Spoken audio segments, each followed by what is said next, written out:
Bonsoir et bienvenue, très heureuse de vous retrouver. Au sommaire de Ça vous regarde ce soir, l'impuissance face au narcotrafic. Tout, absolument tout est choquant dans le double meurtre de Marseille de la semaine dernière. Le dealer qui gère son business depuis sa cellule, l'âge de ses ados tueurs à gages et les tarifs perçus pour leurs basses œuvres. Alors comment empêcher ces nouvelles mafias de faire la loi? C'est notre grand débat ce soir. Jusqu'où ira l'ubérisation de la société? Notre invitée ce soir croise le fer depuis bien longtemps avec le géant américain des VTC. Elle publie Face à Uber, enquête sur un scandale d'État chez Flammarion. C'est le fruit de sa commission d'enquête ici à l'Assemblée. C'est Daniel Simonet ce soir qui est dans l'interview Franc-Parler. Enfin, la question qui fâche ce soir, le budget va-t-il faire les poches des Français? Électricité, retraite, assurance maladie, l'addition risque d'être finalement assez salée. Tir croisé à la veille de la présentation officielle de la loi de finances avec nos chroniqueurs à la fin de cette émission. Voilà donc pour le programme. Vous savez tout, ça vous regarde. C'est parti.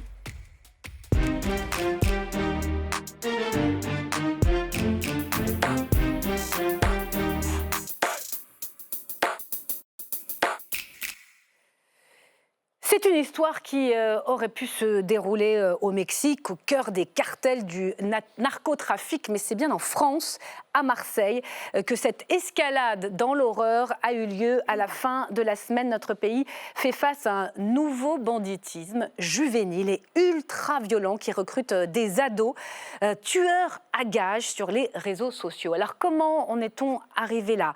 Est-ce qu'on peut mettre fin à cette guerre des gangs? Est-ce qu'on est condamné à l'impuissance? Bonsoir Alexandra Martin. Bonsoir. Merci d'être avec nous ce soir, députée droite républicaine des Alpes-Maritimes. Vous défendez une proposition de loi sur la délinquance des mineurs. On y reviendra. Bonsoir Marie-Carole Sientu.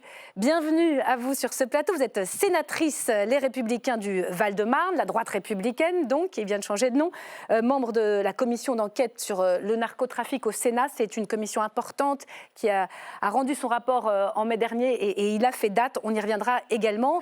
Jean-Christophe Couvi, bienvenue à vous. Bonsoir. Bonsoir, secrétaire national du syndicat de police Unité.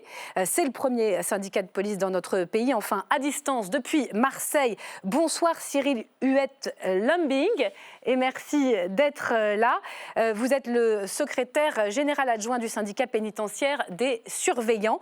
Avant de vous laisser à tous les quatre la parole, on va revenir sur les faits et les questions soulevées par cette affaire dans le récap de Bruno Donnet qu'on accueille tout de suite.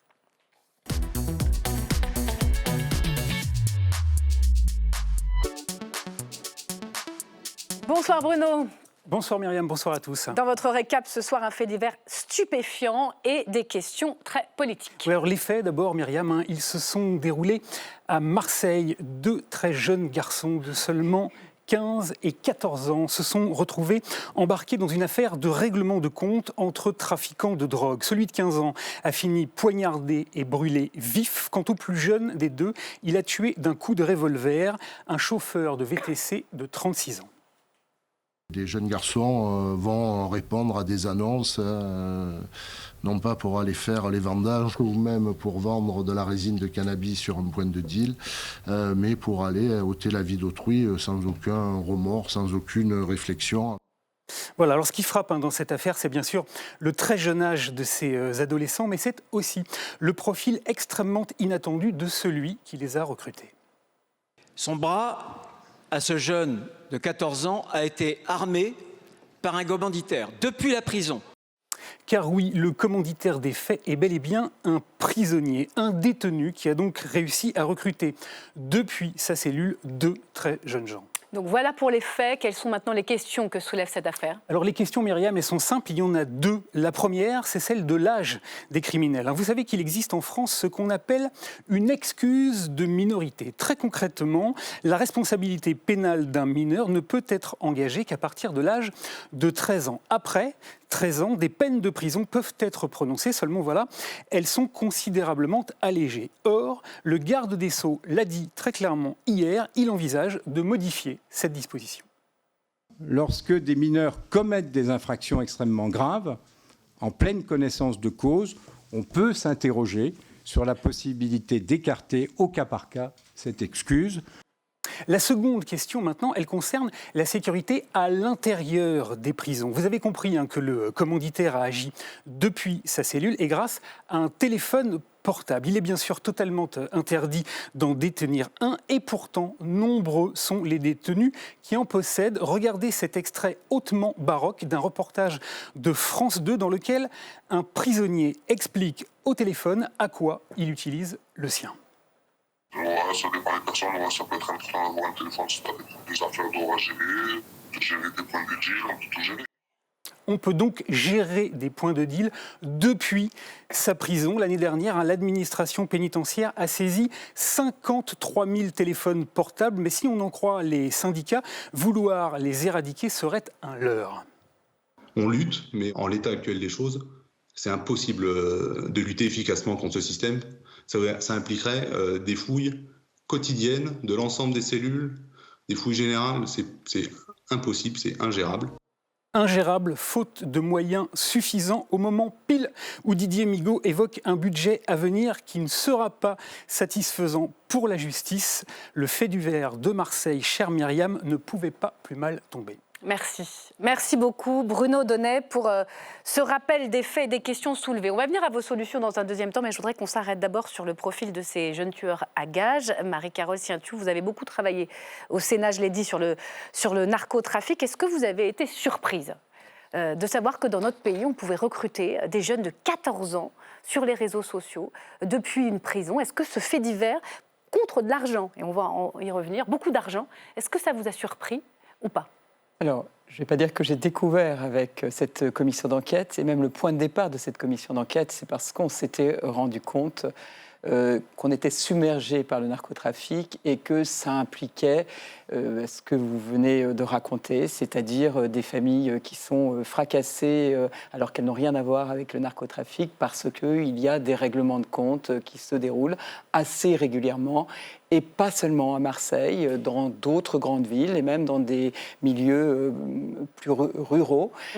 Et donc, on a voulu faire le point et voir effectivement où on en était.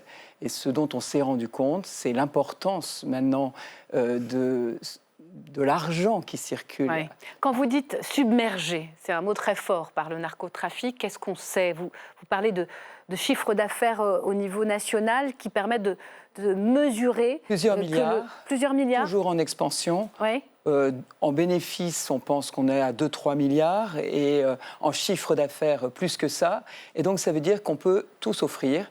Et ça veut dire qu'aujourd'hui, les mineurs, on a bien compris que c'était intéressant de les utiliser dans plein de métiers qui sont liés à la drogue, avec effectivement, comme vous le dites, quasiment des offres d'emploi qui circulent et on peut recruter comme ça, et avec une certaine forme d'impunité, parce que là, on avait pointé du doigt dans ce rapport qu'il fallait évidemment se dire qu'il y avait une provocation pour recruter des mineurs sur ce type de mission et qu'il fallait bien sûr être très sévère là-dessus. Oui, on va venir à la sévérité, à la sanction. Pour le policier que vous êtes, Jean-Christophe Couvi, un mineur de 14 ans, tueur à gages, c'est une claque?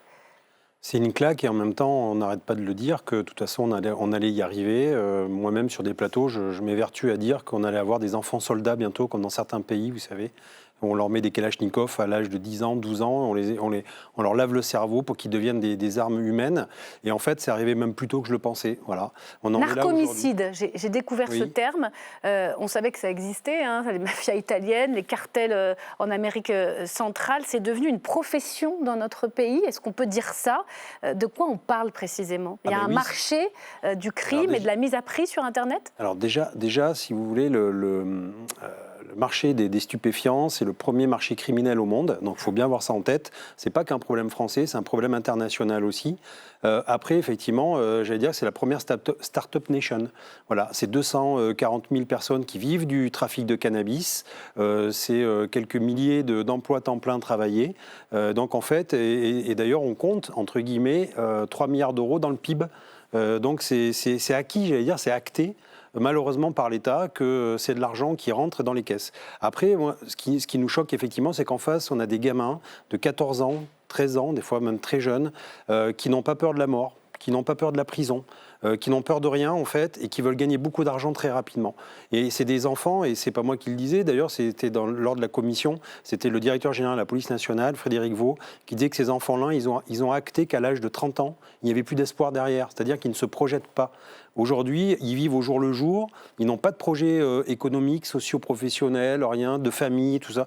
Ils vivent au jour le jour et ils veulent ramasser un maximum d'argent très rapidement. Alors, quand on regarde, 20 000 € pour mettre le feu devant la porte d'un concurrent, 50 000 € pour tuer un rival quand on a 14 ans. Alors évidemment, par rapport aux milliards que vous décriviez du narcotrafic en France, c'est rien du tout. Mais pour un jeune de 14 ans, c'est beaucoup. Ça veut dire qu'il y a un marché de la mise à prix.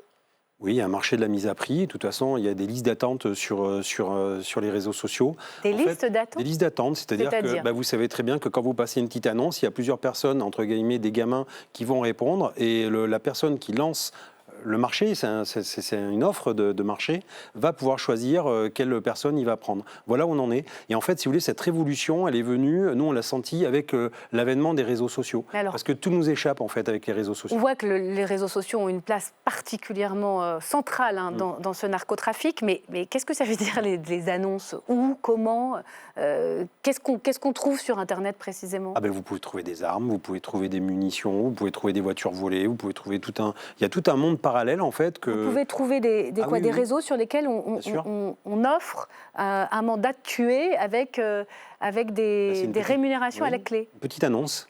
Voilà, vous avez une petite annonce et du coup, ça va très très vite et c'est des personnes qui maîtrisent cette communication. Donc en fait, c'est pour ça que nous aussi, policiers, on a besoin d'être au niveau, on a besoin de formation, on a besoin de moyens pour lutter contre la cybercriminalité, ça en fait partie aussi.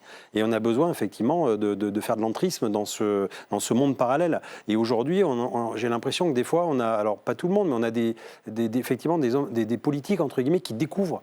Et ça fait une claque parce que effectivement, ces personnes-là ont le pouvoir de changer les choses, ce sont des législateurs. Et nous, on attire l'attention en disant oui, la liberté publique est obligatoire. Chez nous, on fait très attention à cette liberté individuelle et de liberté publique des gens, des citoyens, mais en même temps, il faut qu'on change de braquet parce qu'aujourd'hui, en face de nous, on a des personnes qui se mettent au niveau de l'État. Oui. D'ailleurs, on le voit, Cavaillon, on a brûlé des voitures de police, tout simplement, c'est une vendetta, parce qu'on a fait des opérations. Donc en fait, on a des narcotrafiquants qui aujourd'hui n'ont pas peur de l'État. Et là, ça devient vraiment inquiétant parce qu'ils se mettent à notre niveau. D'ailleurs, je vais vous montrer cette image. On a choisi de ne pas vous diffuser la vidéo de ceux qui se font appeler les DZ Mafia.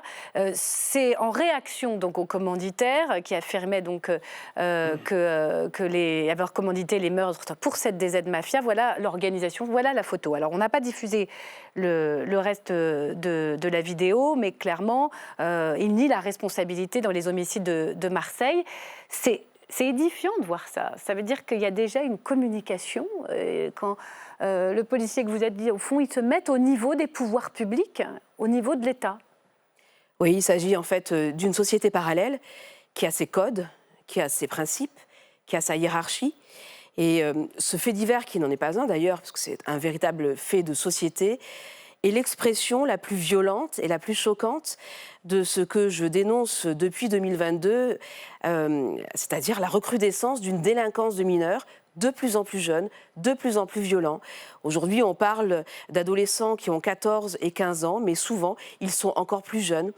Et tout fait confondu, ils sont malheureusement de plus en plus nombreux. Alors à quoi fait-on face, avant de parler des solutions et des remèdes possibles ? Parce que c'est vrai que quand on regarde ce fait de société, si c'en est un d'après ce que vous dites, Madame la députée, il y a une forme de barbarie dans ce meurtre. Il y a 50 coups de couteau avant de brûler vif sa cible. C'est quoi ? Ce sont des jeunes qui n'ont plus aucune mesure de ce que c'est que l'ultraviolence. Ils ont basculé dans quoi ? Ils ont basculé dans un monde parallèle qui est difficile à comprendre pour nous. Ils n'ont pas reçu, je pense, d'éducation de leurs parents. Moi, je pointe aussi dans ces faits la responsabilité des parents qui ont totalement abandonné leurs enfants. Ils sont dans la rue très jeunes et donc forcément, ils s'adaptent plus rapidement à la loi de la rue qu'à la loi de la France et à la loi de leur clan aussi, de leur communauté. Et ça, il faut le dire très clairement. Qu'est-ce que vous voulez dire par la communauté? À des lois qui aujourd'hui viennent provoquer la loi française, la loi de la nation, avec, comme je vous le disais, des codes totalement parallèles qui sont pour eux bien plus importants à respecter et à exécuter que la loi, parce que aussi il y a effectivement, vous le disiez, une forme d'impunité, un signal qui n'est pas assez fort donné par l'État, et parce que voilà, ils savent qu'ils pourront échapper à la sanction, qu'éventuellement ils auront une peine alternative. Ou encore que les narcotrafiquants adultes qui utilisent des enfants, des fois qui ont 9 ans, ils savent parfaitement que cet enfant ne risque rien. Alors on va y aller sur les solutions. Bruno Donnet nous disait clairement, il y a la prison, les téléphones portables, et puis il y a la question de la délinquance des mineurs, la criminalité des mineurs, l'excuse de minorité, mais il y a sans doute d'autres choses à faire. On parle des opérations place nette. Est-ce que ça marche pas pour lutter contre le narcotrafic? Cyril Huet-Limbing, déjà le commanditaire en prison, c'est assez édifiant.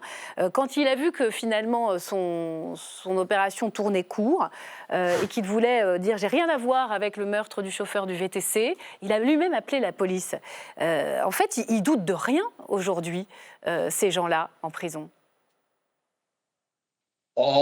Si vous saviez ce qui leur passe par la tête, on voit de plus en plus de choses.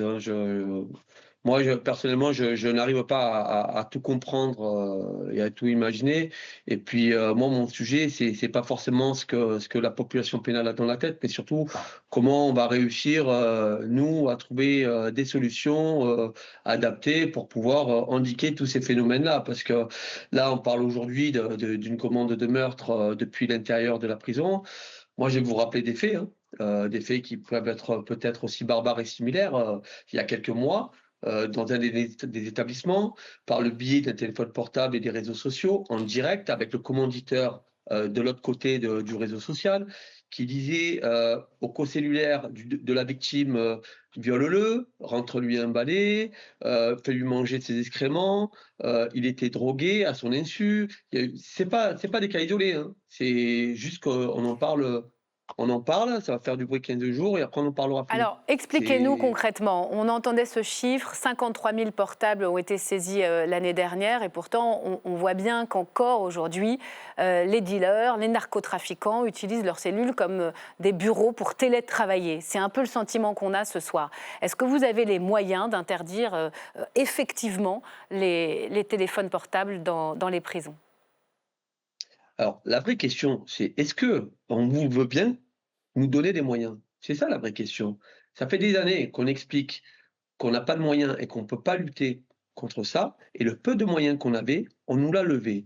On nous a interdit les fouilles systématiques depuis 2014. On ne peut plus fouiller les détenus de manière systématique dès lors qu'ils ont un contact avec la famille extérieure ou avec des personnes extérieures. Ça, on ne peut plus le faire. On l'a dit au garde des Sceaux qui était sortant, on l'a dit à celui d'avant et à celui d'avant. Il n'y a rien qu'à changer. Toujours la même chose, des promesses, mais en fait, ils ne font rien. On nous parle d'outils, on nous a parlé des drones, des produits, des appareils anti-drones. 38 appareils parce qu'on nous dit que c'est par les drones qu'ils arrivent à se procurer les téléphones, parfois. Bien sûr. Et bien sûr, très souvent même. Très souvent. Très peu d'établissements sont fonctionnels pour lutter contre les drones. Très peu. Et même certains établissements qui sont équipés de matériel anti-drone, ils ont de pression de la part de la population pénale qui les désactive. Donc, à un moment donné, on ne peut pas lutter contre ça parce qu'il y a ce système d'achat de la paix sociale qui nous met à mal. Donc, est-ce que vraiment, c'est ça la question, l'administration a cette volonté de vouloir nous donner les moyens d'endiguer ce phénomène du téléphone portable comme les produits stupéfiants ou armes artisanales, d'autres choses. Ce que vous nous dites finalement, et je vous passe la parole aux décideurs, aux législateurs, c'est pas forcément une question d'effectifs de surveillants en prison. On nous dit souvent qu'avec la surpopulation, il n'y a pas assez de surveillants, d'administration pénitentiaire pour justement contrôler et interdire effectivement les portables. C'est plutôt des moyens d'action de droit que vous attendez. Alors non, c'est un tout. Il y a des actions de droit. Mais aujourd'hui, on a plus de 150% de surpopulation carcérale. On a énormément de manque de moyens humains. Aujourd'hui, on nous annonce qu'il faut faire des économies, donc on va en avoir encore moins. Donc il faut faire sans moyens de contrainte, sans la législation et sans les moyens humains. Il va falloir qu'on m'explique. Aujourd'hui, on nous annonce moins 500 000 € sur le budget du ministère de la Justice. Ça veut dire que dans le ministère de la Justice, il y a la magistrature, il y a la réinsertion, et après vient la dernière chose, l'administration pénitentiaire. Combien il va rester de budget quand on nous dit que hier, à la commission des lois, notre garde des Sceaux nous explique qu'il veut acheter des barrières infrarouges, renforcer des clôtures, mettre des filets anti-projection. Bien compris. Ok, tout ça, ça veut rien dire. Bien compris. Allez, on va faire réagir maintenant le législateur, la sénatrice que vous êtes d'abord, Marie-Carole Siuntu. C'est vrai que maintenant, vous êtes à droite, donc dans la coalition au pouvoir, donc dans la majorité, même si elle est très relative, c'est la majorité. Il y a moins de moyens. C'est une évidence, vu la dégradation des comptes publics. Et en même temps, voilà, il y a des réels besoins. Vous allez voter tout ça. Comment vous allez répondre à ce surveillant de prison, notamment? C'est bien évident qu'il faut faire des choix. Dans le rapport, on dit clairement que maintenant, la prison est devenue une ligne normale dans un curriculum vitae d'un narcotrafiquant. C'est pour lui un passage obligé et un moment où il est en résidence comme une autre, quasiment banalisé. Donc en fait, on est très conscient de ça. Les rapports le pointent, on le sait, et pour autant, on prend effectivement des mesures qui, loin de contrarier ce constat, l'aggravent, comme s'il y avait quelque part, et c'est bien ce que les magistrats de Marseille avaient dit, parce qu'eux aussi décrivent que les trafiquants continuent même emprisonnés à leur trafic et que ça ne contribue pas à leur faire gagner la guerre. Ils avaient dit clairement, la guerre, on est en train de la perdre. Donc il y a effectivement des choix à faire, il y a des priorisations, il y a des moyens à donner, mais il y a aussi des règles à mettre en place qui ne soient pas un obstacle à la réussite d'une politique que l'on veut mener. Quand on en arrive là, il n'y a plus le choix, il n'y a plus le temps. Voilà. Didier Migaud, le garde des Sceaux, vous l'avez entendu comme moi, Madame la députée Martin. Je voudrais quand même rajouter, par rapport aussi à cette jeunesse ultra-violente, on se dit, mais comment on en est arrivé là? Il faut quand même faire le lien aussi entre une immigration qui arrive dans notre pays, avec notamment le problème des mineurs isolés, et à Marseille en particulier, on voit bien que ce sont de moins en moins les jeunes des cités qui ont compris malheureusement quand même s'ils l'ont entériné, et même s'ils n'ont plus d'espoir, et même s'ils ont des schémas très noirs sur ce que peuvent être leurs vies, c'est quand même maintenant des jeunes qui viennent d'ailleurs, pas forcément de Marseille, et surtout ces mineurs isolés qui sont livrés vraiment comme de la chair à canon aux narcotrafiquants qui en font à peu près ce qu'ils veulent, et de toute façon leur parcours il s'arrête comme on vient de le voir, c'est-à-dire par une fin tragique et une mort certaine. Une mort certaine. Pour vous, ils sont morts avant même... Vu la violence qu'on vient tous de décrire, je ne vais pas le reprendre, ce que j'ai entendu à Marseille, ce que j'ai entendu à Bobigny, c'est monstrueux. Et parfois, les familles ne sont pas consentantes et ne sont pas dans les trafics. Mais ce qu'il faut savoir, combien de fois on nous a raconté que des jeunes qui ont voulu se sortir des trafics, on leur disait qu'ils avaient des dettes et qu'il fallait payer, et s'ils ne les payaient pas, on menaçait leur mère, et en particulier, maintenant, on va surtout sur leurs sœurs et sur des risques de prostitution. Ça aussi, c'est abominable. Prostitution et on a des parents qui nous racontent, parce que dans cette commission, on a aussi été voir des familles qui nous ont raconté comment on leur envoyait les vidéos de leurs enfants pour bien faire comprendre la leçon, et comment on les avait torturés, martyrisés dans des caves. Oui. Voilà. La jambisation, par exemple, tous ces mots qui ne sont pas encore du langage courant. On tire dans les jambes, c'est ça? Non, on plante un couteau, par exemple, pour que la leçon soit bien apprise, et que pour que les jeunes aussi y filent droit. Voilà ce que l'on a. Oui, donc c'est des intimidations avec des niveaux de violence assez inouïs. Même question, Alexandra Martin. Il y a le budget qui commence ici à l'Assemblée nationale, il ira au Sénat, évidemment. C'est compatible de se permettre de commencer à diminuer un peu ce budget de la justice, et sans doute celui de la police. On attend d'avoir les arbitrages dans un moment pareil. Est-ce que c'est possible de faire ça? Nous évoquons aujourd'hui une guerre. Et oui, nous sommes en guerre contre le narcotrafic, contre la délinquance qui vient pourrir la vie des citoyens tous les jours. Et moi, je suis commissaire à la Défense. Quand on est en guerre, il faut en face que nous ayons une économie de guerre. Donc oui, il va falloir donner des moyens supplémentaires pour soutenir nos policiers, pour soutenir les agents pénitentiaires. Quand je vois qu'aujourd'hui les brouilleurs dans les prisons, je parle sous votre contrôle monsieur, que les brouilleurs dans les prisons ne brouillent pas les 4G ou les 5G, parce que nous sommes tout à fait... nous avons les brouilleurs de la préhistoire. Ah oui, encore une histoire de et moyens. là, c'est encore une histoire de moyens. Alors, il y a les moyens, les outils qu'il faut donner à la police, plus d'effectifs aussi. Enfin, quand j'entends dans quelles conditions, et quand je vois dans quelles conditions nos policiers travaillent avec énormément de courage, mais il faut aussi donner des moyens juridiques et il faut envoyer des messages plus forts. On y va sur les moyens juridiques. Votre proposition de loi, elle vise à rendre possible l'atténuation de l'excuse de minorité. Expliquez-nous. Oui, donc effectivement, dès 2022 et récemment, j'ai redéposé une proposition de loi. Nous avons travaillé avec David Lisnard et des personnalités qualifiées comme le docteur Maurice Berger, qui travaille en centre éducatif fermé, des solutions pour venir à bout de ce fléau qu'est la délinquance des mineurs qui ne cesse de croître. Et notamment en diminuant oui, aujourd'hui, il faut le rappeler, aujourd'hui, un mineur de moins de 16 ans ne peut pas être puni pénalement comme un majeur. Voilà, c'est bien ça la règle. Il encourt 50% de la peine qu'aurait encouru un adulte. Déjà, moi je dis, il faut qu'il encourt 20%. Donc déjà, on ramène à 20% l'atténuation de la peine. Mais aujourd'hui, je pense qu'il faut aller plus loin.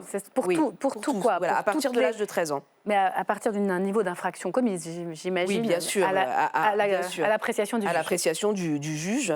Mais je crois qu'il faut aller plus loin aujourd'hui, que, comme je le disais au début, il faut inverser la présomption de l'excuse de minorité, c'est-à-dire que le juge, à partir de l'âge de 13 ans, devra justifier de l'utilisation de l'excuse de minorité, l'excuse de minorité devenant l'exception. Oui. Et puis aujourd'hui le principe. Je crois que ça serait vraiment le signal le plus fort que l'on pourrait envoyer à tous ces jeunes qui aujourd'hui sont à la dérive. Et puis il y a d'autres solutions.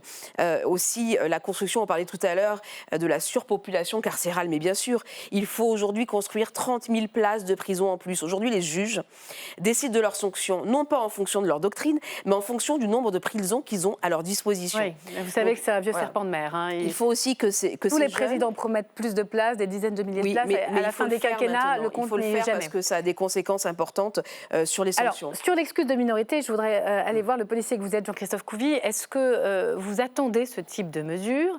Est-ce que les narcotrafiquants utilisent justement la jeunesse, la minorité de ces jeunes-là pour aller au casse-pipe parce qu'ils savent, une fois qu'ils sont jugés, qu'ils ne risquent au fond pas grand-chose par rapport aux adultes ? En fait, les narcotrafiquants sont des pragmatiques, des capitalistes, et eux, ils vont au plus rapide. Et ils ont identifié toutes les failles de notre système. Oui. Effectivement, on a des faiblesses, des angles morts. Et oui, la jeunesse, ça devient un angle mort, ça devient une faiblesse, tout comme effectivement les mineurs isolés. Ils ont bien compris qu'ils ont inventé maintenant la sous-traitance. Donc ils sous-traitent les mineurs isolés parce qu'ils savent très bien qu'effectivement, ils ne risquent pas grand-chose. En fait. Vous pensez vraiment que ça pourrait être dissuasif ? Alors, encore une fois, ce n'est pas que la répression. Il y a aussi la prévention, et ça, il ne faudra pas l'oublier. C'est les deux jambes de la République. Hein. Prévention, répression, c'est toujours pareil. C'est comme la justice et la police, on marche de pair. Ce qu'il faut, effectivement, c'est d'avoir une certitude de la peine. Or, aujourd'hui, les enfants, aujourd'hui, on dit toujours la prison, c'est l'exception. D'ailleurs, pour les peines de moins d'1 an, y compris même pour les adultes, hein, la circulaire Belloubet est toujours en activité. Donc, c'est-à-dire qu'on nous dit bien qu'il faut toujours privilégier, j'allais dire, l'aménagement de la peine et surtout pas d'aller en prison. Donc, en fait, il faut rétablir des peines courtes, qui ne sont pas désocialisantes. Hein. Quand vous allez faire 15 jours dans une prison, dans une cellule, où justement vous allez réfléchir à ce que va devenir votre vie, et ça c'est Maurice Berger aussi qui le dit, moi j'aime beaucoup Maurice Berger. Qui est Maurice Berger, c'est un pédopsychiatre qui travaille justement avec cette jeunesse et qui a fait un livre-rapport, j'invite tous les hommes d'État à le lire, parce qu'en fait lui aussi, il a ouvert le capot du moteur, il a les mains dans le cambouis. Et il le dit en fait, il dit aujourd'hui les jeunes ne comprennent pas le sens de la peine. C'est comme votre enfant. Votre enfant fait une bêtise, vous allez le punir. Vous avez un contrat avec lui. Vous dites attention, je te préviens. Si tu fais ta bêtise, tu auras une punition. Bon, la punition, elle doit être concomitante à l'action. Si vous punissez votre gamin 6 mois plus tard pour avoir fait une bêtise aujourd'hui, ça rime à rien. Entre-temps, il est passé à autre chose. Ils ne sont pas structurés comme nous, les enfants, c'est normal. Et donc l'idée, c'est quand même d'en faire des adultes et des citoyens modèles. Mais en même temps, il y a le côté éducatif.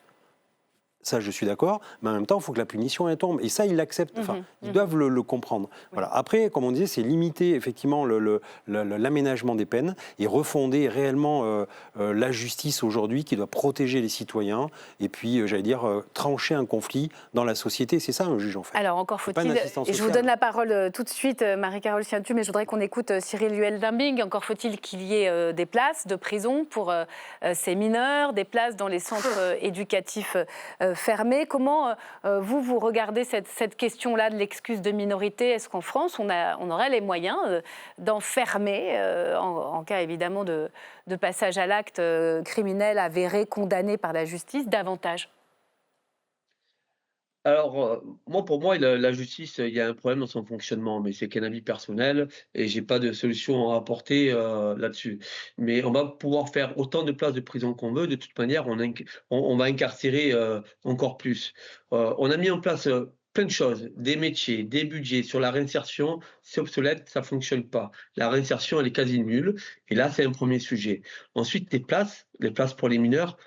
Malheureusement, on en trouvera toujours. Là, aujourd'hui, la plupart du temps, ils sont isolés, sauf quand ils le demandent. Mais il n'y aura pas de difficulté à créer des places pour les mineurs. Maintenant, c'est comment ils vont se comporter, comment on va les gérer, sans moyens humains, sans moyens de contrainte. Ça, c'est encore une difficulté parce qu'un mineur dans un établissement pénitentiaire d'adultes, c'est compliqué, c'est très, très compliqué à gérer. Merci beaucoup Marie-Carole Sientu. Alors, sur l'excuse de minorité et puis vos solutions en tant que sénatrice après ce rapport. C'est sûr qu'on a des prisons surpeuplées, mais ce qu'on remarque, c'est que pour nous, on va en prison quand vraiment on pense qu'on ne peut plus l'éviter. Et pour les mineurs, c'est exactement ça la philosophie. Des petites peines, on ne veut pas en prononcer, parce qu'on se dit si c'est des petites peines, il ne faut pas qu'ils y aillent. Quand c'est des peines un petit peu plus longues, on les raccourcit. Et de toute façon, effectivement, on les punit bien après qu'ils aient effectué des actes très graves. Et il ne s'agit pas de ne pas tenir compte du fait qu'ils sont jeunes, il ne s'agit pas non plus de ne pas proportionner la sanction à ce qu'ils font, mais en fait, dans les autres pays, on voit qu'en ayant incarcéré tout de suite, c'est-à-dire vous faites quelque chose qui est grave. Justement, il y a une atteinte à l'intégrité de la personne. Donc c'est l'exécution de la peine qui doit être rapide. Non seulement vous êtes condamné tout de suite, l'exécution, c'est tout de suite, c'est très court, c'est sans doute effectivement il faut aménager effectivement les lieux qui accueillent ces mineurs. Il ne faut pas effectivement mélanger tout âge et les mettre avec des délinquants plus chevronnés. Et là, vous vous rendez compte que la récidive n'est pas la même, que la chance de s'en sortir, elle est là. Alors que nous, finalement, on incarcère, et les gens qu'on incarcère, si on les relâche, ils recommencent, et de toute façon, on les garde en prison parce qu'on voit bien qu'il faut quand même qu'on précise que résolu. Dans cette affaire de Marseille, le jeune présumé coupable de cet homicide volontaire, il va faire de la prison. Et il peut en faire jusqu'à même 20 ans. Alors c'est rare dans les faits, mais ça peut arriver. C'était possible dans notre état de droit aujourd'hui. Ces jeunes ont des parcours incroyables, ils sont déjà multirécidivistes, et ce que dit justement ce spécialiste que vous citez, c'est que quand vous les avez en face de vous, et c'est sidérant, ils ne savent même pas qu'ils ont fait quelque chose de grave. Et il nous dit, et les magistrats disent aujourd'hui la même chose, ils ne s'en rendent compte que lorsque la sanction tombe et qu'ils se retrouvent face au mur et à l'enfermement. Et là, ils prennent conscience. Et c'est de cela qu'on a besoin pour changer la donne, parce que ces jeunes ne savent pas qu'ils font des choses d'une gravité inouïe. On va s'arrêter là. Il y aura encore beaucoup à dire. On reviendra sans doute sur, malheureusement, j'ai envie de dire, sur ces sujets. Je voudrais remercier Monsieur Cyril Luel-Dimbing depuis Marseille. Aïe, la connexion est un peu compliquée. Et je vous remercie également d'avoir participé à ce débat sur LCP. Bonsoir, Daniel Simonet. Bonsoir. Vous êtes mon invité franc-parler dans un instant pour évoquer ce livre, Face à Uber, enquête sur un scandale d'État. C'est publié chez Flammarion et c'est le fruit de votre commission d'enquête ici à l'Assemblée. Vous dénoncez d'ailleurs depuis des années le cynisme du géant américain des VTC, l'exploitation des travailleurs précaires sans protection sociale. L'invitation de Marion Becker, interview juste après. Si on vous invite, Daniel Simonet, c'est pour votre combat contre l'ubérisation de la société. 1 an après la remise de votre rapport de la commission d'enquête parlementaire relative aux révélations des Uber Files, vous publiez Face à Uber, une enquête sur un scandale d'État. Dans ce livre, vous revenez sur les 6 mois d'enquête menés à l'Assemblée, sur la stratégie, la guerre d'opinion et le lobbying mené par Uber d'un cynisme total, dites-vous. Vous aviez auditionné son PDG. Uber a tissé sa toile au sein de l'oligarchie française, dans laquelle les intérêts politiques et économiques sont trop souvent mêlés et où l'interconnaissance est forte, en dépit du caractère illégal, à bien des égards, de son activité. Vous démontrez comment Emmanuel Macron, alors ministre de l'économie, à l'insu de son gouvernement, a élaboré avec Uber une stratégie de communication commune et a fait modifier les réglementations pour permettre à Uber de s'installer.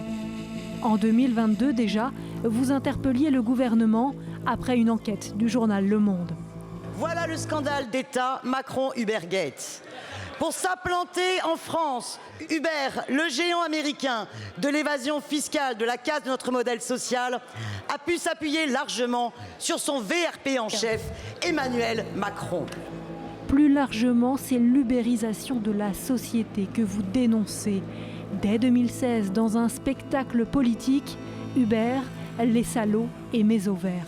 Mais qu'est-ce que tu nous prends la tête avec tes taxis ? Mais franchement, mais... Vous vous battez contre ce modèle qui tente de s'affranchir des obligations des employeurs et de la protection sociale, ce modèle qui invisibilise les salariés. Votre combat désormais, Daniel Simonet, c'est d'instaurer une présomption de salariat pour les travailleurs de ces plateformes, comme le prévoit une directive européenne. Elle n'a pas encore été transposée dans le droit français. Et bienvenue sur ce plateau, Daniel Simonet. Alors, vous qualifiez les relations entre Emmanuel Macron et Uber de scandale d'État. Hein, c'est la manchette en rouge sur le livre. Et évidemment, les mots sont très forts. Il est où exactement le scandale d'État, puisque le ministre de l'économie de l'époque, devenu président, assume toutes ses rencontres avec les dirigeants d'Uber. Il assume d'avoir facilité l'implantation de la plateforme pour favoriser l'emploi. Alors, vous avez en fait une multinationale américaine qui a, en fait, dans sa stratégie, érigé l'illégalité en mode de fonctionnement. Et Uber assume de bafouer les lois de la République, les réglementations, et de s'imposer par, en fait, la disruption. Et donc, c'est un terme qui plaît bien à Emmanuel Macron. Et en fait, Emmanuel Macron va rencontrer à plusieurs reprises les dirigeants d'Uber dans des rendez-vous qui ne sont pas inscrits à son agenda. Rien n'est déclaré, rien n'est transparent, tout est opaque. Et en fait, ce que l'enquête nous a permis de découvrir, alors l'enquête, il y a 2 étapes. Hein. Il y a les Uber Files d'abord, le lanceur d'alerte. Le lanceur d'alerte, Mark Magan, qui a transmis énormément de données à un consortium de journalistes, du Guardian, mais aussi du Monde et de vos confrères de Radio France. Et ensuite, il y a l'enquête parlementaire. Et donc, on découvre à travers toutes ces données, eh bien que finalement, Emmanuel Macron a développé une stratégie avec les dirigeants d'Uber, qui passe par des amendements clés en main présentés pour essayer de préparer le terrain à l'Assemblée nationale. Et alors que Uber est dans l'illégalité avec une plateforme Uber Pop totalement illégale qu'ils auraient dû fermer, eh bien, va passer un deal avec Uber. OK, vous allez retirer cette plateforme illégale. Uber Pop a été fermé. Voilà, et moi, je vous obtiens le changement d'une réglementation qui fait que pour recruter des VTC, on va passer de 250 heures à 7 heures. C'est-à-dire qu'en une seule journée, la plateforme va pouvoir recruter énormément de VTC, malgré toutes les infractions à nos lois, nos réglementations diverses et variées. Et ça va être aussi un arrêté préfectoral dans les Bouches-du-Rhône qui ne plaît pas à Uber, le cabinet de M. Cazeneuve qui va s'assurer de le changer, après qu'Emmanuel Macron ait répondu par SMS « je m'en charge personnellement ». Donc on est vraiment sur... cette zone grise de où commence, où s'arrête le lobbying, en fait. Hein, exactement. avec, vous avez un lobbying de responsables Uber politiques. Et en fait un président de la République, un ministre de l'économie à l'époque, qui va devenir après président de la République, qui accepte de finalement modifier l'état de droit pour les intérêts d'une entreprise américaine qui bafoue totalement cet état de droit. Alors, on va en venir aux conditions de travail et de protection sociale de ces travailleurs des plateformes. Le revenu moyen d'un livreur Uber qui accepte toutes ses courses, c'est 10,10 € de l'heure. C'est moins que le salaire minimum. Est-ce que ça veut dire qu'aujourd'hui, Uber est dans l'illégalité ? En fait, Uber est totalement dans l'illégalité parce que Uber fait croire, en fait, que c'est une plateforme, et toutes les plateformes indépendante pour les salariés et pour les employés. Voilà, qu'elle met en relation par un contrat commercial des travailleurs et des clients. Oui. Mais en fait, ces travailleurs sont totalement subordonnés à la plateforme. Ils dépendent de la plateforme. Ce n'est pas eux qui fixent les tarifs. On leur donne des ordres. Ils sont contrôlés. Ils sont sanctionnés par la plateforme. Et en fait, en droit du travail, eh bien, ces relations-là sont considérées comme des relations de subordination. Et donc, celui qui subordonne doit assumer en retour bien une responsabilité d'employeur. C'est pour ça que tous ces travailleurs devraient être qualifiés en salariés. Et ça va très loin, ce système de surexploitation. Ça veut dire que quoi ? Par exemple, la médecine du travail n'existe pas. On sait que les accidents, notamment de tous les livreurs à vélo qu'on voit dans les grandes villes de France, sont très nombreux. Ils ne sont pas répertoriés en accident du travail. Un livreur qui a un accident, eh bien, s'il ne peut pas travailler, il n'a pas d'indemnité journalière. Il ne cotise quasiment pas pour sa retraite, ça n'est qu'un indépendant.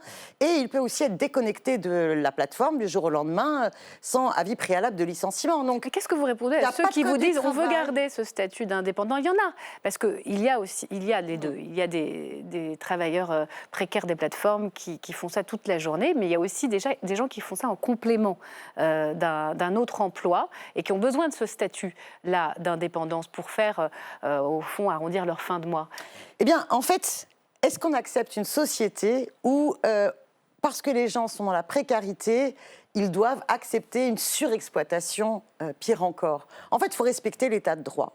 C'est important pour l'ensemble des salariés. Parce que ce qui est en train de se passer, c'est que plein d'entreprises, plein de secteurs, soit s'ubérisent, soit vous avez des entreprises qui, en tant que donneurs d'ordre, vont décider de ne pas respecter leurs obligations d'employeur, ne vont pas cotiser à la sécurité sociale pour pouvoir surexploiter des auto-entrepreneurs. Vous avez, par exemple, des auto-entrepreneurs qui ont été épinglés, enfin, des magasins comme Monoprix qui ont été épinglés pour abuser de statut d'auto-entrepreneur pour faire la caisse. Oui. Vous avez expliqué que cette ubérisation, voilà, c'est largement au-delà de domaines, des repas livrés ou des VTC. De diplômes. On pense beaucoup aux chauffeurs VTC et aux livreurs. Et d'ailleurs, sur les livreurs, je conseille à toutes celles et ceux qui regardent cette émission d'aller voir le film qui sort aujourd'hui en avant-première, l'histoire de Souleymane, parce que c'est poignant. C'est l'histoire d'un travailleur sans papier, livreur, et c'est vraiment poignant à quel point il se fait surexploiter. Et ça parle aussi de notre système d'exploitation qui permet cela, c'est inacceptable. Aujourd'hui, il y a même des services funéraires, j'ai vu ça. Des services funéraires. Il y a, en fait, dans l'enquête parlementaire, j'ai pu user de mon pouvoir qui permet, quand vous êtes rapporteur, d'aller devant un ministère et dire c'est une enquête sur pièce et sur place. Et là, le directeur de cabinet, où qu'il soit, doit vous accueillir, le directeur du cabinet du ministre, et vous lui demandez un certain nombre de documents. Et donc, j'ai demandé un certain nombre de documents qui ont été produits par le ministère en réponse à des notes d'Uber ou sur ces thématiques-là. Il y a une note de 2019 qui montre que le ministère du Travail sait pertinemment, à l'époque, tous les secteurs d'ubérisation, tous les secteurs d'activité d'ubérisation. Ça peut être les services funéraires, l'aide à la personne, ça va être aussi l'aviation, ça va être le bâtiment, plein de domaines très larges. La note raconte que dans tous ces cas de figure, à chaque fois, il y a de l'infraction aux règles de la concurrence, aux professions réglementées, au code du travail. Il y a aussi de l'évitement fiscal, donc de l'optimisation fiscale. Et malgré tout, les gouvernements successifs jusqu'à aujourd'hui ne vont pas chercher à faire appliquer le droit. Pas de droit du travail, ça veut dire pas de protection sociale, pas de sécu, pas de droit à la retraite, pas de droit au chômage. C'était très clair. Vous pointez un tableau sombre, mais quand même, il y a des raisons d'espérer, puisqu'il y a cette directive européenne. Merci l'Europe, Daniel Simonet. Pour une fois, c'est au niveau bataille des parlementaires européens que ça a bougé. Exactement. En fait, ce qui s'est passé, c'est que comme vous avez eu des recours au prud'homme dans plein de pays États membres de l'Union européenne, eh bien l'Union européenne s'est dit on va légiférer. Et puis au début, les plateformes se disaient très bien, on va essayer d'imposer un tiers statut, comme ça on va essayer de pouvoir s'extraire de toute la bataille de la requalification des contrats en contrat salarié. Donc cette directive d'avril, elle a été votée au Parlement, on le voit ici, elle permet quoi dorénavant ? En fait, ça a été d'abord grâce au travail notamment de Leila Chaibi, qui est une parlementaire européenne insoumise, qui a fait venir les travailleurs des plateformes dans le Parlement européen pour et qui préface votre livre. Ce lobby populaire, et je l'en remercie. Et elle va arracher une directive présomption de salariat qu'Emmanuel Macron va chercher à torpiller sans arrêt. Donc certes, elle est affaiblie par rapport à sa tournure initiale, mais elle est assez historique parce que c'est une inversion de la charge de la preuve.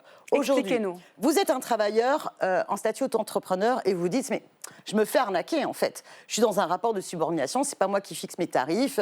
Finalement, la plateforme devrait être mon employeur. Vous allez au prud'homme et ça met vachement de temps. Et c'est à vous de vous faire votre dossier pour prouver que vous êtes dans ce rapport de subordination. Là, avec cette directive, on inverse. Tous les travailleurs des plateformes sont considérés comme devant être qualifiés en salariés. Et c'est la plateforme, si elle conteste, qui doit apporter les preuves qu'il s'agirait de vrais indépendants. Donc là, j'ai travaillé aussi une proposition de loi pour retranscrire dans le droit français cette obligation et ça va être une sacrée bataille. Alors justement, expliquez-nous ça, puisque normalement, les directives sont toutes transposées en droit français. La question, c'est quand ? Alors quand votre proposition de loi pour, j'imagine, transposer avec un petit peu plus de droit, j'imagine que la règle européenne sera défendue dans Alors l'hémicycle. ma proposition de loi, elle va être déposée à la fin de la semaine à l'Assemblée nationale, mais en fait c'est pour forcer le débat, parce que c'est au gouvernement de faire un projet de loi de transposition. Bien sûr. Un député ne peut pas le faire directement.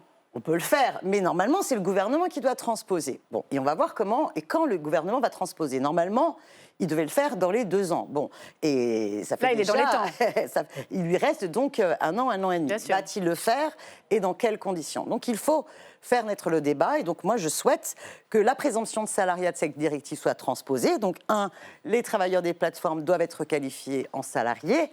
2, si la plateforme conteste, elle doit cocher toutes les classes pour démontrer que c'est des vrais indépendants. 3, il faut donner plus de pouvoir aux inspectrices et inspecteurs du travail pour qu'ils aient la compétence de requalifier en salariés. Et il faut se dire que... Avec quelle chance de réussite, Daniel Simonet? Ah, écoutez, c'est une bataille. Est-ce que vous avez des alliés dans cet hémicycle si fracturé? Par exemple, le Rassemblement national pourrait être sensible à cette question des travailleurs précaires. Écoutez, on verra, mais je pense que même dans la droite libérale, je pense que tout le monde n'est pas d'accord avec la Startup Nation d'Emmanuel Macron. Je pense que vous avez aussi des gens de droite qui estiment qu'il faut respecter les professions réglementées, qu'il faut des règles. Et il faut bien que tout le monde comprenne que si on accepte cette ubérisation et le recours aussi à de la sous-traitance sans aucun encadrement, c'est tout notre code du travail qui va être mis à terre et aussi notre modèle de protection sociale. Parce que c'est autant de plateformes qui, en dérogeant à leur obligation d'employeur, ne cotisent pas à notre sécurité sociale. Merci beaucoup, Daniel Simonet. Merci. On va suivre la trajectoire de votre proposition de loi. Trouvera-t-elle une majorité ou non à l'Assemblée? Et est-ce que ça servira au fond d'un bon levier de pression sur le gouvernement à terme? Mais face à Uber, c'est Fayard et pas Flammarion. Autant pour moi, enquête sur un scandale d'État. Merci à vous. Merci beaucoup. Tout de suite, on passe à la question qui fâche pour terminer avec nos chroniqueurs qu'on accueille. Super. Merci beaucoup. Au revoir. Et une question qui fâche ce soir avec deux fines lames, à la fois de l'économie et du journalisme économique. Bienvenue à vous, Marc Vigneault, et merci d'être là. Vous suivez de très près ce budget qui sera annoncé officiellement demain lors d'une conférence de presse. Vous êtes journaliste à l'Opinion et bonsoir Christophe Rameau, bienvenue. Bonsoir. Vous êtes économiste, membre du collectif des économistes atterrés. Tout de suite, la question qui fâche. Avant de vous entendre, elle est signée ce soir par Maïté Frémont. Regardez. Dans la question qui fâche aujourd'hui, on parle de justice fiscale. Je ne vais pas alourdir encore l'impôt sur l'ensemble des Français qui payent déjà le plus d'impôts de tous les partenaires européens quand on compare. Jusque-là, nous voilà rassurés. Les premières annonces nous confirment que la hausse d'impôts ne devrait pas être pour nous. Elle concernera les plus fortunés, un couple sans enfants aux 500 000 € par an de revenus fiscaux, et puis aussi les grandes entreprises. Nous ne voulons pas faire payer les classes moyennes, nous ne voulons pas faire payer ceux qui travaillent. Oui, sauf qu'il va bien falloir les trouver, ces 60 milliards d'euros d'économies. Alors, chaque jour, une petite annonce. Le gel temporaire des pensions de retraite d'abord, et puis l'augmentation des taxes sur l'électricité au-delà de ce qui était prévu par le gouvernement. La hausse prévue des charges pour les entreprises, la hausse plus forte que prévue sur l'électricité, le gel des retraites pour 6 mois et d'autres mesures fiscales nous semblent trop charger la barque pour les Français. D'autres rumeurs voient le jour, comme la baisse du taux de remboursement des consultations médicales par l'assurance maladie, ou encore la baisse du remboursement des transports médicaux. Il est très clair que les baisses de dépenses qui sont annoncées concerneront directement les Françaises et les Français dans leur vie quotidienne. Et donc, comme on dit souvent, les services publics sont le patrimoine de ceux qui n'en ont pas. Alors ce soir, la question qui fâche est la suivante.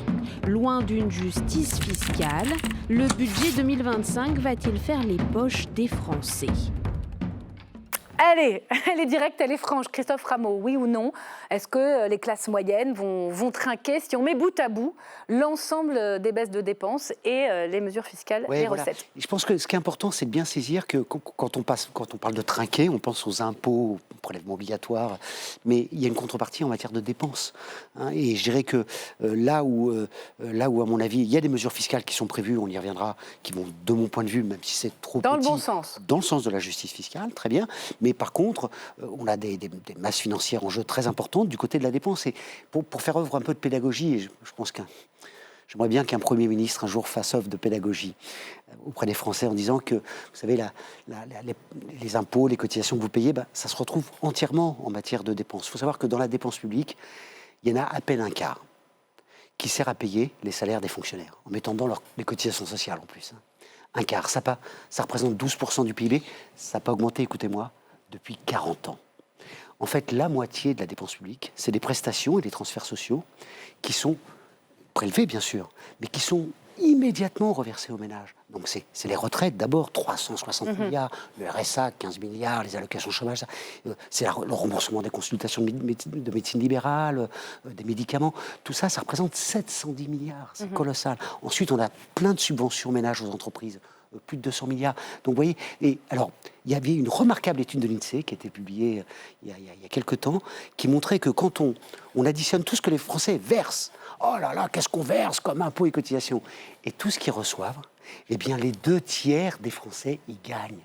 Ils reçoivent plus de services publics et de prestations. C'est encore plus important, les prestations. Alors, ils ne le ressentent pas forcément, au regard de leurs services publics et des prélèvements obligatoires les plus importants en Europe. Marc Vigneault. Christophe Rameau vient de démontrer qu'on n'était pas un pays très inégalitaire et qu'il y avait grosso modo un quart des Français qui payaient pour les autres. Et ce quart des Français, c'est les Français les plus aisés. Donc croire qu'on peut faire payer uniquement les riches et que tout ira bien, ça ne tient pas la route en fait. Et dans ce budget, oui, il y a des choses qui vont faire un peu mal, mais il faut voir qu'il y a, depuis des années, on entretient une dépense publique en proportion de notre PIB qui est largement supérieure à celle de nos voisins. Et oui, ça va dans la poche des Français, mais n'empêche qu'on part plutôt à la retraite que tout le monde en Europe, sauf en Grèce et en Italie. On dépense, en France qu'on dépense le plus par rapport à notre PIB en retraite. Donc il y a un moment, si on dépense sur les retraites, on ne peut pas dépenser sur autre chose. Sur la santé, il y a quand même plein d'endroits où on peut être plus efficace.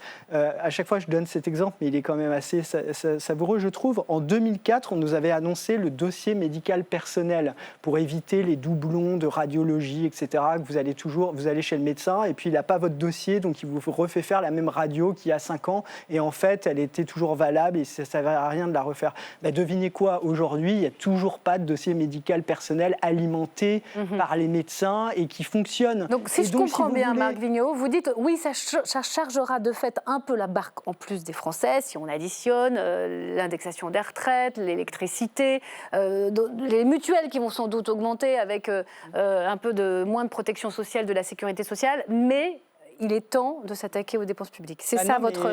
Non, mais surtout, parce qu'on ne peut pas faire autrement. Quand on a un problème de finances publiques, on pourrait ne pas demander d'efforts aux gens, parce que comme expliquait très bien Christophe Rameau, ce sont les Français qui payent. L'État, ce n'est pas une entité éthérée qui n'existe. Voilà, c'est l'État. L'État, c'est financé par des impôts. Et quand l'État dépense, la puissance publique en général dépense plus qu'il ne gagne, à un moment, si ces recettes sont significativement inférieures aux dépenses au point que ça fait constamment augmenter la dette publique et que ça inquiète ceux qui financent la dette publique au point qu'ils demandent des intérêts plus élevés, eh bien, il y a un moment, il faut mettre un coup de frein. Et on est arrivé à ce moment-là. Et le problème, c'est que les politiques, justement, n'ont pas le courage d'expliquer ça. Il y en a plein, par exemple, qui m'expliquent en off ce qu'on dit aux journalistes, c'est du off, on va surtout pas vous le dire. On ne cite pas la personne. C'est que oui, les efforts sur les retraites sont indispensables parce qu'on dépense beaucoup plus que dans les autres pays et que les retraités ont bon an, mal an, en fait, quand même un retour sur cotisation qui est extrêmement favorable. Ils sont à la retraite assez tôt, ils ont acheté du patrimoine vraiment pas cher et maintenant ce patrimoine a beaucoup augmenté. C'est les inégalités de patrimoine que vous évoquez souvent.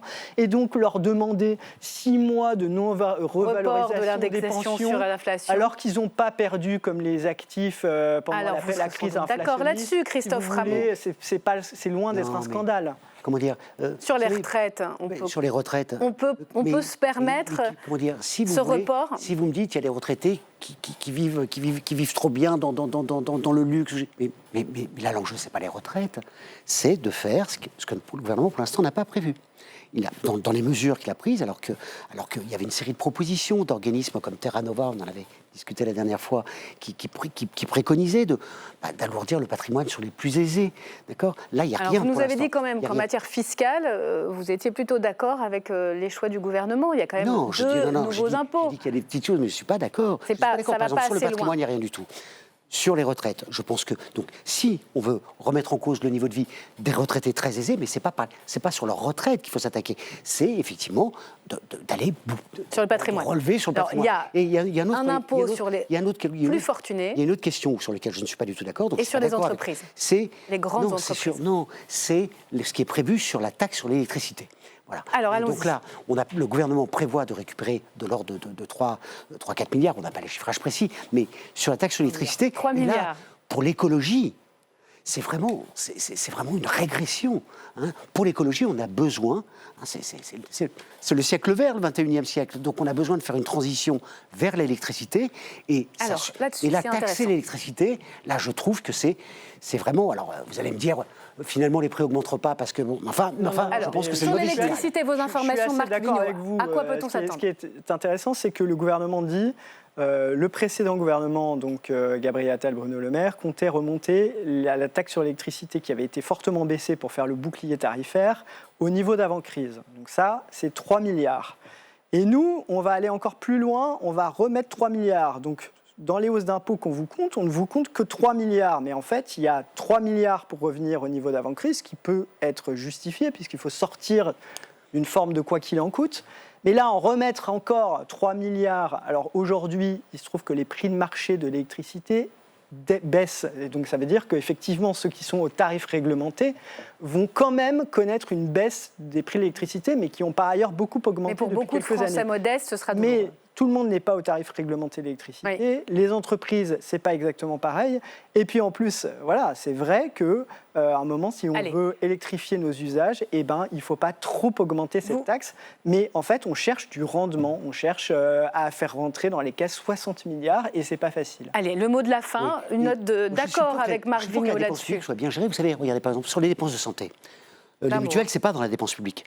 Mais si on passait les mutuelles au 100% sécu, eh bien, on ferait de l'ordre de 5 milliards d'économies. Ça augmenterait la dépense publique. Et ben voilà, une piste ça serait nouvelle. Moins coûteux pour les Français. Peut-être que le gouvernement vous écoutera. Allô, Bercy, avant demain. Merci beaucoup. On vous réinvitera forcément parce qu'on n'en a pas du tout terminé avec ce projet de loi de finances. Évidemment, on y reviendra dans Ça vous regarde demain soir. Conférence de presse suivie des auditions des deux ministres, Antoine Armand et Laurent Saint-Martin. Merci beaucoup. Merci à vous, messieurs. C'est la fin de cette émission. Merci de l'avoir suivi. Pour la voir ou la revoir, il a la chaîne YouTube d'LCP. Très belle soirée. À demain.